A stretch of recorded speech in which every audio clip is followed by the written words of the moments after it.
Une des choses que j'aimerais dire, c'est que je n'ai pas le droit de faire cette vidéo en tenue, avec mon uniforme.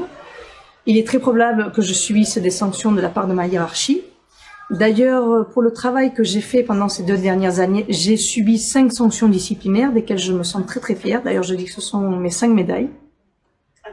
Parce qu'il faut comprendre quelque chose de très important pour moi, et que c'est le moteur de mon combat. J'ai 2 enfants, une fille qui a 12 ans, qui s'appelle Erika, et un petit garçon qui s'appelle 10 ans. Excusez-moi, chaque fois que je parle de mes enfants, je me mentionne. Et ma fille, qui a son papa qui est policier et sa maman aussi, et qui a été de toute petite dans les commissariats, adore la police, et elle m'a toujours dit « Maman, je veux être policière ». Après tout ce qui s'est passé par rapport à la crise sanitaire et voir comment on est en train d'utiliser la police et la gendarmerie, je ne peux pas me permettre que ma fille, le jour qu'elle veuille rentrer dans la police, se trouve avec cette police. Une police complètement robotisée, lobotomisée, sans âme, sans cœur. Et je sais qu'il y a énormément de camarades comme moi qui aiment beaucoup leur métier, qui se sont engagés dans la police parce qu'ils croyaient vraiment ce qu'ils faisaient, qu'ils ont toujours voulu aider les gens, qui donnent leur vie pour leurs citoyens et ne se reconnaissent plus avec ce système, avec certains camarades qui sont en train de martyriser les citoyens. Et ils ont vraiment mal, ils se sentent vraiment mal par rapport à ce qui est tout en train de se passer. Alors c'est pour ça que je pense que le travail qu'on est en train de faire avec nos associations est très important, parce qu'on est en train de montrer aux gens qu'on peut créer une nouvelle police.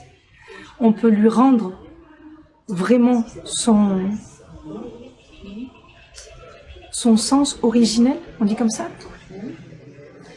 Et moi, ça m'aide énormément de pouvoir regarder mes enfants droit dans les yeux et leur dire « Vous inquiétez pas, votre maman, elle va faire tout ce qu'elle peut pour changer la police du monde. » Le mouvement des résistants devrait se rallier et s'organiser pour mieux mettre en place des actions concrètes sur le terrain, notamment des manifestations, informer des autres citoyens, aller auprès des préfectures et des commissariats, des commandances, des casernes de gendarmerie, pour les informer aussi. Parce qu'il faut se rappeler toujours que les policiers, les gendarmes et les militaires aussi sont des citoyens comme eux. Mais par contre, de la part de nos camarades, les manifestants ont subi énormément de violence. Et ça, c'est une chose que de la part de notre association, on est complètement contre cela.